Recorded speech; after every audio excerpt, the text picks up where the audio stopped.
Hello subscribers and non-subscribers. I just wanted to this video that I'm doing, this video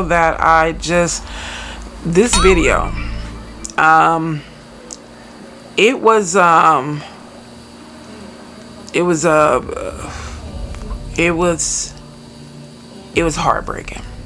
Yeah, when you watch the video and you listen to my tone, my voice, the tone of it, I could not muster up anything more than what you hear, because it was I felt these people, and the compassion that I have for them was enormous. I didn't even have the energy to be angry, because I was so heartbroken about what happened to them that I didn't even have the ability to be angry. It's incredible to think about the things that those called Black Americans have gone through in this country, past, present, and to still be here is amazing.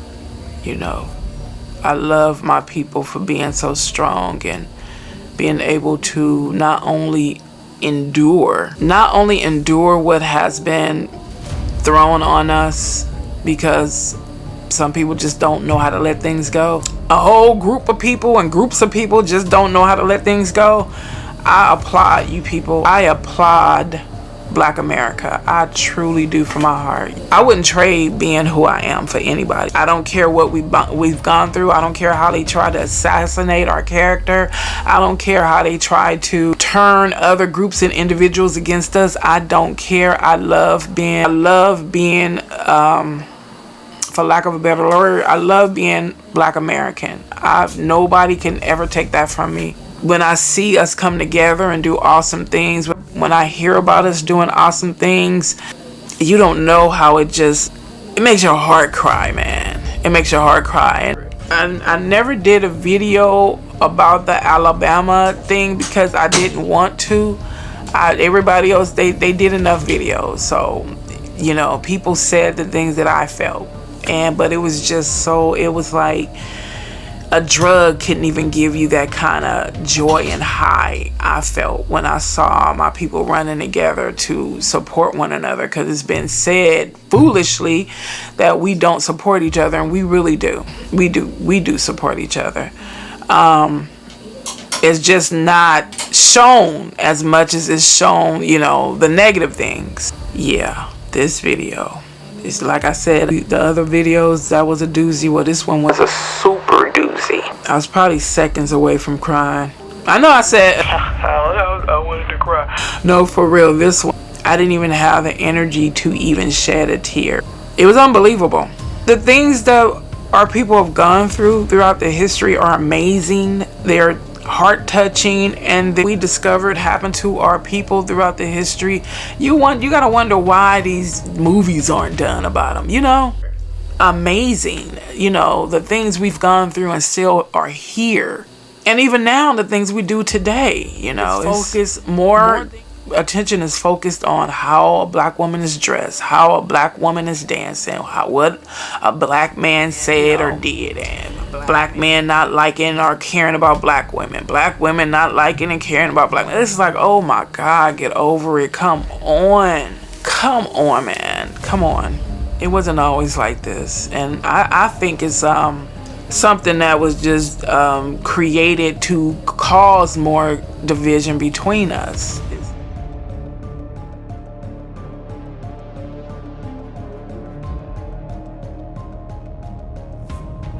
It's like, keep them niggers separated, because we don't want them to come together. So it's like, come on, sometimes you're gonna have to just overlook that stuff, because honestly, the Black men that I come across in my personal daily life, they are completely opposite of the stigma they're trying to put behind Black men. I'm not saying there are some Black men that, you couldn't pay me to deal with him. All of them aren't that way. I don't know why people don't know that it's not right to generalize. It's really not. You wouldn't want me to generalize when it comes to you, so why you think it's okay to generalize all Black men, all Black women, all Black people? It's okay when you generalize us, but you don't want us to generalize you. It's like, knock it off. Thank you for your time and your support, and I hope you enjoy this video and the contents as much as I enjoy the information and learning things, but I don't enjoy what my people have gone through. Thanks again. We recognize the need to reconcile a painful part of our history. Our participation in the institution of slavery and the benefit we received from the sale of 272 enslaved children, women, and men from Jesuit plantations in Maryland in 1838. This community participated in the institution of slavery. This original evil that shaped the early years of the Republic was present here, and we have been able to hide from this truth, bury this truth, ignore and deny this truth. So many were surprised, even shocked, by the revelation of Jesuit slaveholding and the benefit we received from the 1838 sale.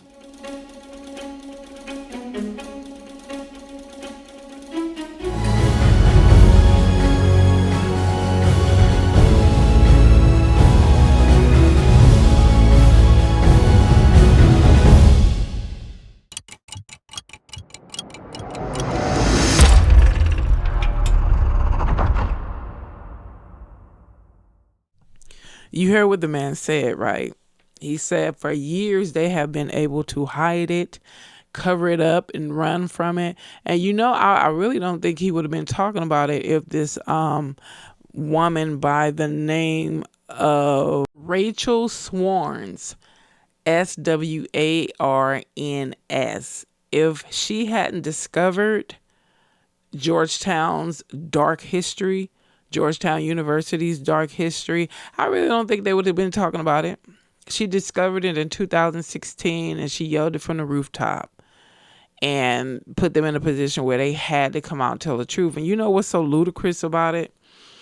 How many institutions that we don't even know about, but suspect, participated in the vileness of slavery, benefiting from selling actual souls, profiting from it, and still to this present day making money off of Black Americans hand over fist. Isn't that ludicrous? They made money from your ancestors, from selling your ancestors, and then still turn around making more money off you, college institutions. Every sector in this country still profits off of those called Black Americans from the past and the present. They're still getting something. They still have money from the vile institution of slavery. The descendants of those who capitalized off of selling souls, they're still living off of that inheritance today. And then had the nerves to walk down the street with their nose up in the air looking at you like you crazy. When your whole family are criminals, and probably still criminals today. Who do you think doing the most crime in this country? I know what is reported on these biased statistics, man-made statistics, but who do you think is actually doing the most crime in this country? Be honest. I would like to know what Georgetown University admissions looks like with regards to Black Americans seeking to enter their so-called elite college. Then you have these hateful groups that were used to disengage affirmative action, which in fact helped white women the most. And it was set in place originally against racist policies that kept Black folks out of schools. If it wasn't for the badge of slavery, there wouldn't have been a need for tools such as affirmative action to fight against the badge of slavery. Einstein and the ones who were used as scapegoats to fight it, it was helping you out too. Everything that was supposedly established to help Black Americans always ended up helping everyone else, and we were always the last on the list. Hey, Black folks, we're going to institute this program to help you out, but first, let's help every other group out before we help you, okay? Again, does anyone know if black people had a hard ass time entering the college that was most likely saved due to the selling of their ancestors? Anyone? Anyone? This country is so vile, so cold, so deliberate and sick with hatred that they have and still use black folks to bail them out. Then turn around and one swift move and discriminate against black folks. Ice cold and hot hatred. Who still believes there is absolutely nothing wrong with this country's past and current mentality towards those called black Americans? If you see nothing wrong, there is definitely something wrong with you. Seriously. How many black folks paid for an education at Georgetown University, Brown, Columbia, Harvard, University of Virginia? You should not have paid a dime. You, my dear sweet soul, and I'm saying this from all the love and kindness in my heart, was never meant to access the institutions erected by hands of your ancestors and body sold to keep them from financial ruin. If they strip those degrees away from you, they don't even have to strip them away from you. You will still be treated like Tyrone, who hangs out on the corner, and Felicia, who decided to braid hair on the side while tending to 5 babies she had with Tyrone. In other words, you still ain't ish in some of these people's eyes. Next question. What did the descendants of the lives who were sold to save white institutions get, other than an oak tree planted in remembrance of the souls that were sold like chattel? Being loyal to people and supporting them and not asking for anything in return. Like, oh no, I'm just gonna support them. That's right. They don't have to do nothing for me. You sounding like how they feel about you. You're the only one that don't use leverage. You got everybody else. Hey, you want this? You're going to have to give us this. Y'all the only ones that give your support without question and don't ask for anything in return or don't demand anything in return. You give them your support and then you'll come in and demand. They don't have to do.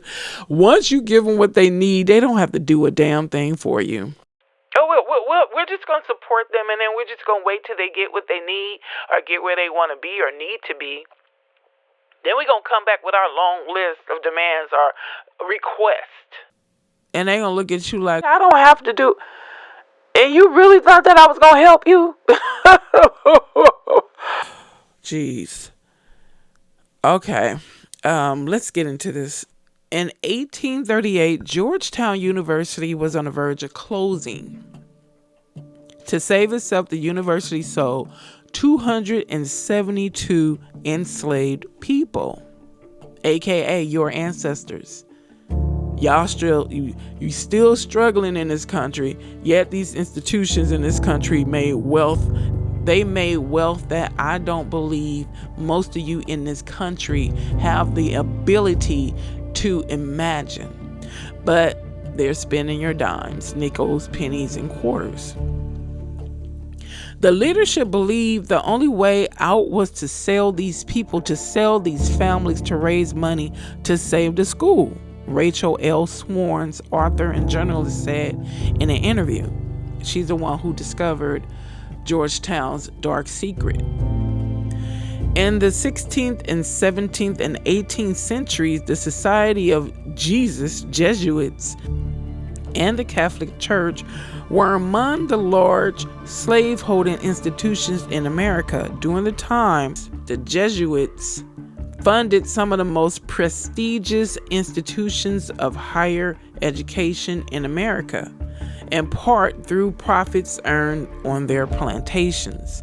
In 1838, to save Georgetown University from financial ruin, the Society of Jesus sold more than 272 enslaved people from their 5 Maryland plantations. Some of these enslaved individuals, women, men, children, and infants, were torn from their families and sold to plantation owners in southern Louisiana and held as collateral by Citizens Bank of New Orleans between 1838 and 1865. Citizens Bank has been acquired by J.P. Morgan Chase. Did I need to say that again? J.P. Morgan Chase. How many people who look like me has been discriminated by J.P. Morgan? The sky darkened as the moon obscured the sun.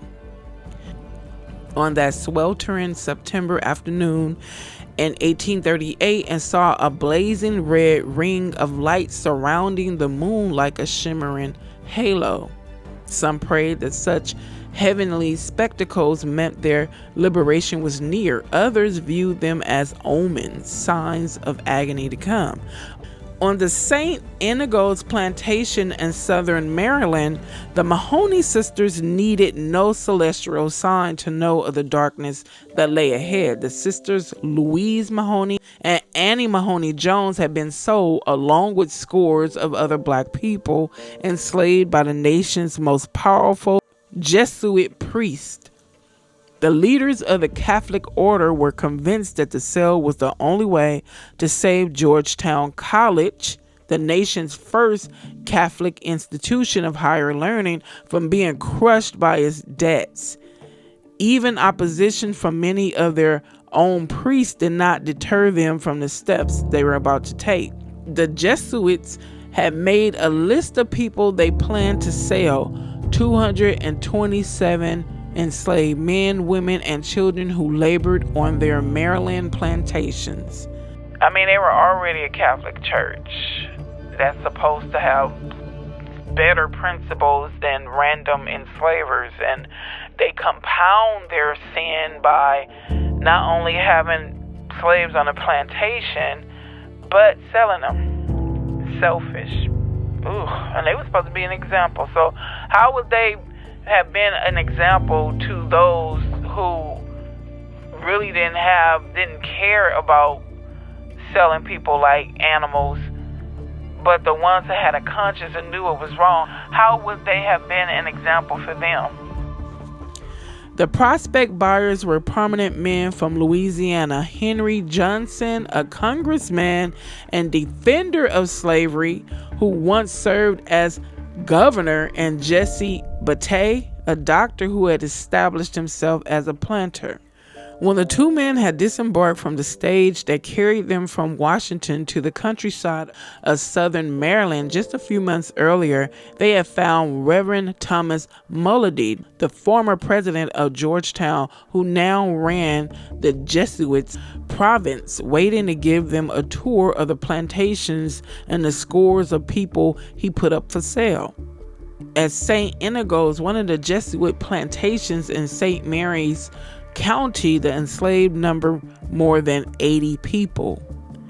There were toddlers and young mothers, young men in the prime of their lives, middle-aged couples, and elderly men and women.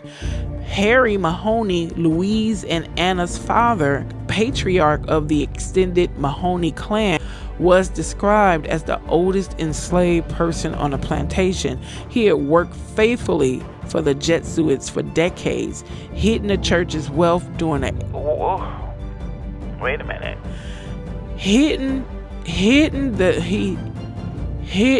church's wealth during the War of 1812, and secured a pledge that his family would never be sold. Would the Jesuits keep that pledge? You see what this is not the first time I've read a story about slaves being loyal and hard workers, and then they're discarded like 2-day-old trash. It's like, you gotta just think about the kind of heart that person has to have to not even recognize that, you know? Like nowadays, you can work for a company for 20, 30 years, and when you leave and you're about to retire, what do you get out of it? Oh, well, a boy, a pat on the shoulder. and then damn near kick you out through the door and then lock it behind you. That's it. I just told you in the last video that one of the generals that was responsible for going around the country telling enslaved people they were free, let us free, wrote that, now the relationship between the ex-slave and the enslaver would be that of the employer and employee. That's why they're cold. Their attitudes are so cold when you work on these companies, because you're nothing but a slave to them. His daughter Nellie seemed safe. She was working in Alexandria, Virginia, helping the Jesuit priest who was tending the flock at St. Mary's Church. But what about his wife, Anna? What about the rest of his children? One of his sons, Gabriel, a blacksmith, was married to a woman on another plantation. Will he be safe? After weeks of haggling over price, Melody, Johnson, and Batey had come to an agreement. They met in Washington to put the deal into writing. 272 men, women, and children, many of whom belonged to families that had been enslaved by the Jesuits for generations, were sold for the sum of $115,000, roughly $422 per person. The handwritten agreement signed by all three men ran to 8 pages. There were the financial details, of course, a payment plan in installments with interest, and there was a delivery plan which described when and how the enslaved people would be handed over. The man agreed that $25,000 would be paid on the delivery of the first group of 51 people who were to be shipped to the port of Alexandria as soon as practical. Johnson and Batey did get some assurances written into the agreement to ensure that they would be protected if the enslaved people turned out to be sickly or older, and be therefore less valuable than Melody claimed. The priest promised to reduce the price of the enslaved people purchased for such difference in age or for such defects as shall lessen their value, and to go to arbitration if the parties could not come to an agreement on a reasonable reduction in price. Let me say that again. The priest promised to reduce the price of the enslaved people purchased for such difference in age or for such defects as shall lessen their value. Like, I bet you they said this, wrote this down without a conscience. I mean, you would think if you remove that they were actually selling souls, you would think they were talking about a car, a house, well, at the time, a stagecoach, a house, a farm. Jeez Louise. The three men signed the document, one after another. First Melody, then Batey, then Johnson, setting into motion the machinery of what would become one of the largest documented slave sales of the time. The rest of the enslaved were to be delivered October the 15th and November the 15th, but nearly half of the agreement was devoted to scores of names, those of nearly every enslaved person owned by the Jesuits' grandfathers, such as Isaac, a 65-year-old man enslaved on the White Marsh plantation, children such as Francis, an 8-year-old boy enslaved at St. Thomas Manor, mothers such as Susan, a 20-year-old woman, and her 7-year-old daughter. Melody, in his zeal to wrap up the deal, failed to mention that several of the men listed in the agreement had run away and no longer lived on the plantations. The agreement also failed to note that a number of the enslaved on the list had spouses who were owned by other slaveholders, and that Rome had ordered the Jesuits not to separate such couples. Dealing honestly, right? You are already doing something that's spiritually criminal, and then you just gonna compound it with your deceit and lies. That's the American way, right? The document provided the first hint that Melody was prepared to do what many Jesuits viewed as unconscionable and immoral: to break up families, if necessary, to get the money he needed to save Georgetown, founded in 1789 and destined to become one of the nation's elite universities. These places that are considered to be elite, you gotta wonder about their background. The ones that I think that are just so prim and proper, I think they have really dark, disturbing backgrounds. While saying that, it just brought to mind the word prestige. You know, that word is French and it means deceit. So I used to say prestigious. Oh, it's as prestigious that, and oh, it's supposed to be a prestigious school, and it's supposed to be this, that. I stopped saying it after I found out that it meant deceit. Within days of the agreement being signed, Horatio Trunell, the man hired to handle the roundup, headed out to St. Inigo's. He and his men arrived without warning and swept through the plantation, rounding up frantic families, about 41 in all. The youngest were toddlers, the oldest were two men, both aged about 45, both with wives and children.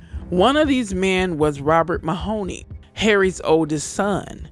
A similar roundup took place at the White Marsh plantation, where nearly a dozen people were forced to leave their homes and their extended families. Word spread from one estate to another, radiating through the enslaved communities and the small circle of clergy responsible for the plantations. Without any notice or preparation, the slaves were seized violently and by heathen hands.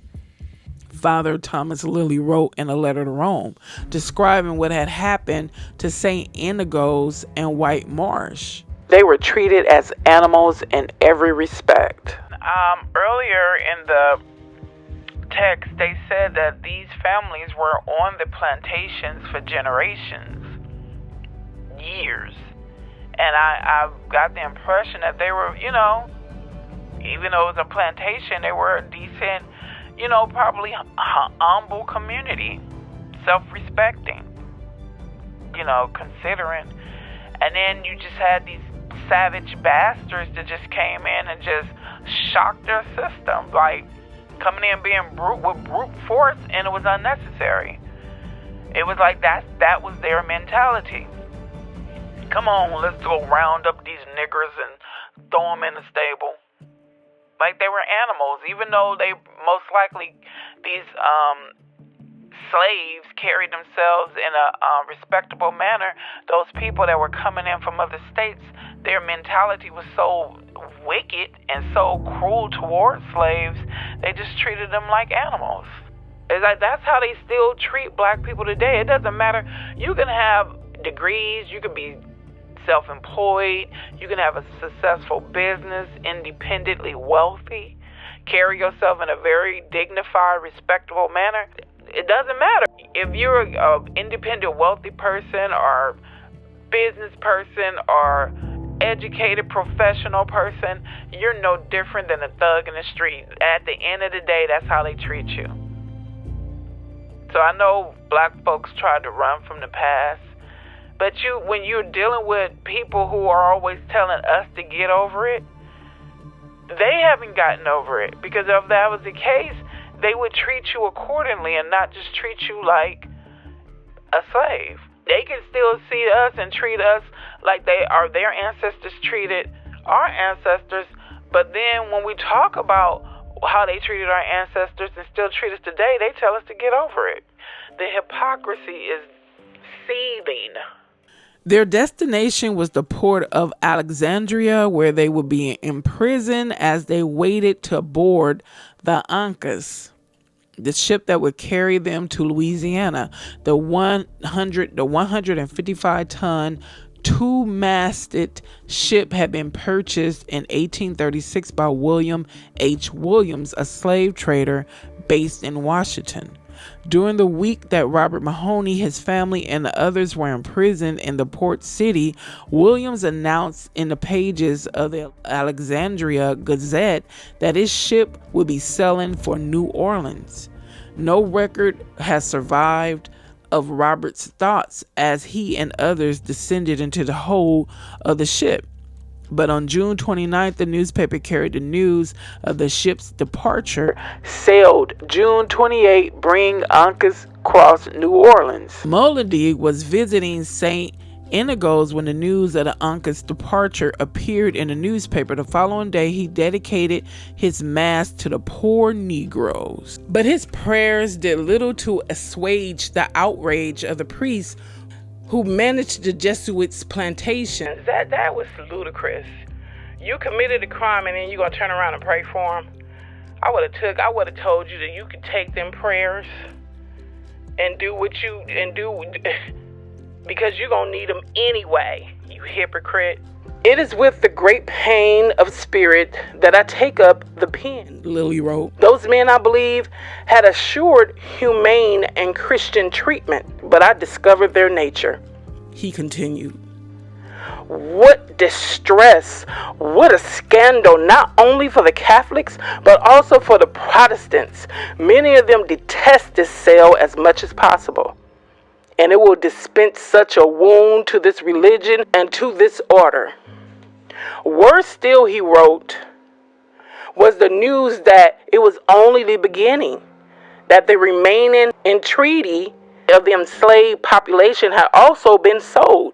It was only a matter of time before the slave traders returned for the rest. Could Rome have permitted and approved such an inhumane plan?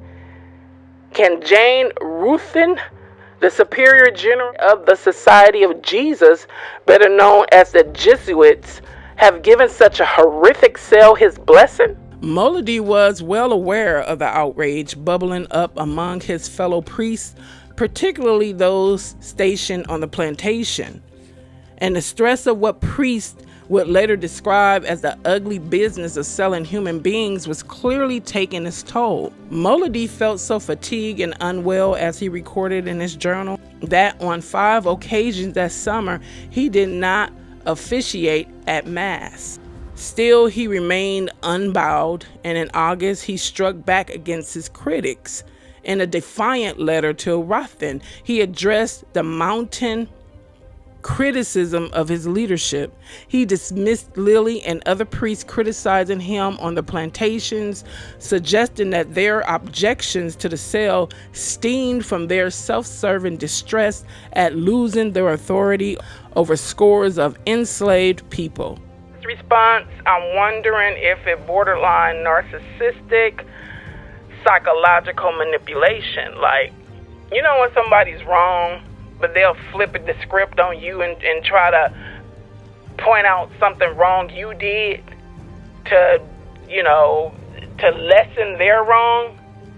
That's what I'm thinking, Wait a minute, hold up. You want to talk about what I did? No, You're just mad because you can't oppress those people you're supposedly caring about. You was supervising them on plantations. Plantations? Hello? They were enslaved under your care too. The audacity to point your finger at me. That's what he probably was saying in his office by himself. Or saying to himself. In no way is this matter pleasing to them, he wrote, because they will not be the great masters they were before. But I hope they will be better Jesuits. Jesuits administrators, meanwhile, made careful note of the money that poured into their accounts that summer, and where that money went. They was pissed off, but hey, you filling up them accounts, I see. They was pissed off, but you better make sure I get that monies when it's supposed to come in. You got that. That's the least you can do.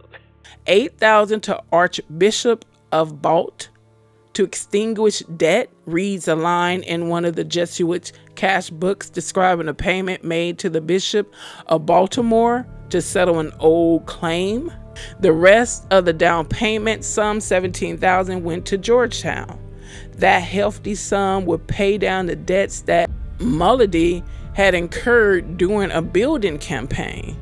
And more money, much more, will be coming into the province over the next decade.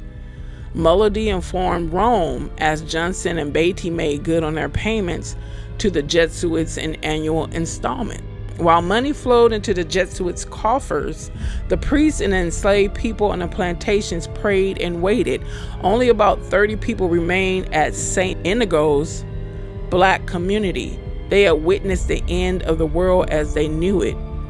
But the trauma wasn't over.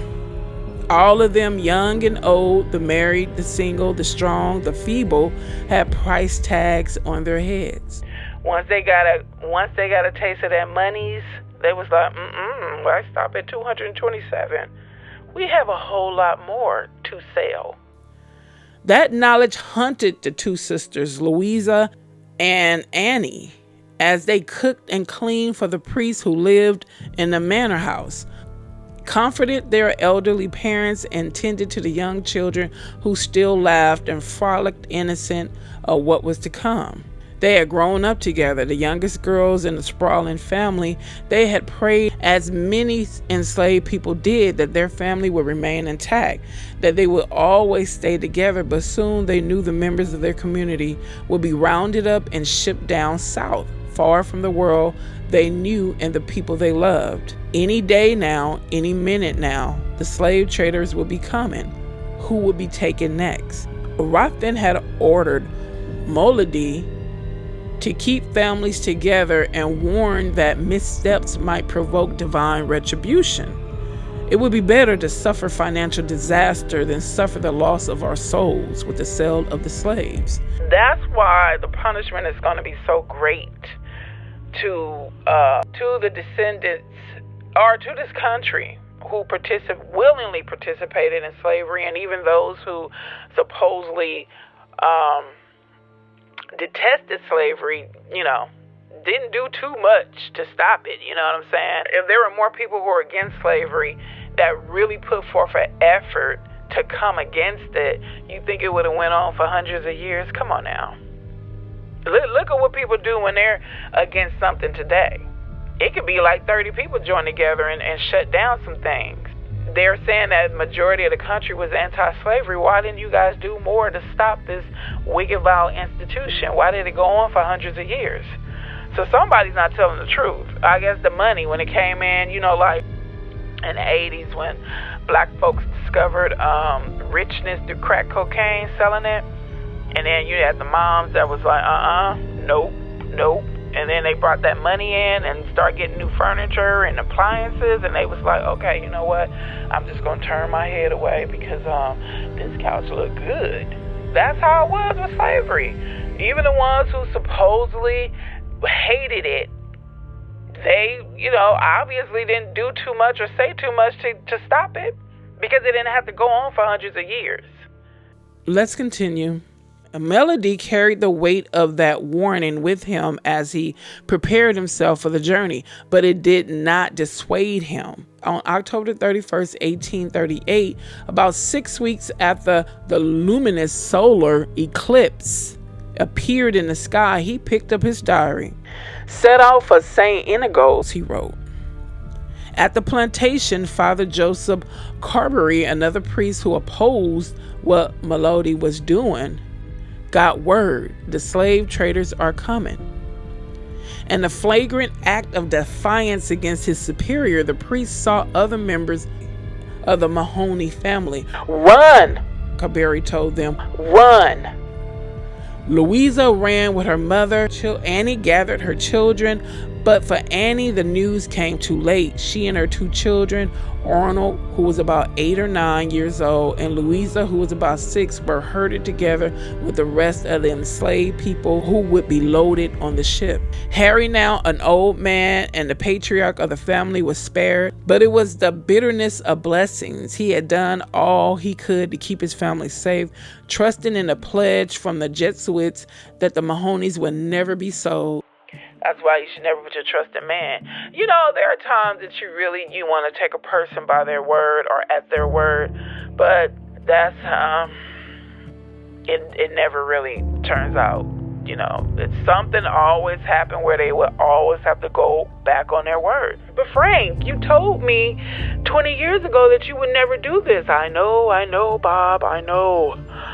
But things just happen, just beyond my control. Let's continue. He had raised his children and watched his grandchildren grow by belief that they would all remain together.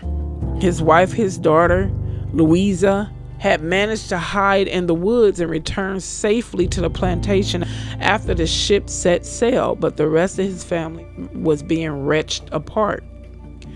In June, his eldest son had been stolen from him.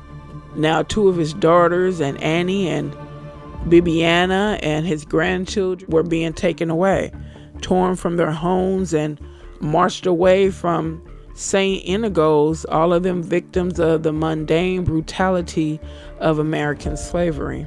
Oh, Jesus. I don't really have too much of a conclusion other than,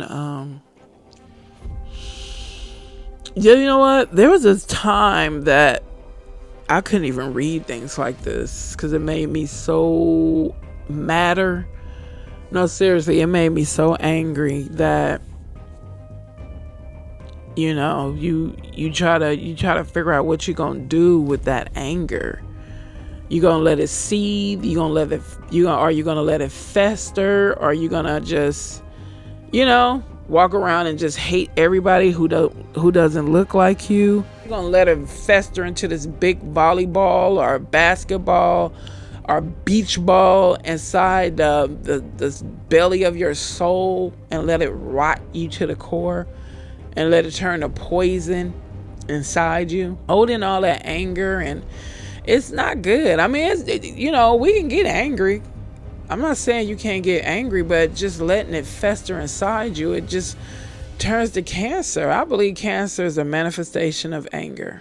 That's what I believe. So it was a time that I wasn't able to read these books, read articles such as this and such as these, and I wouldn't have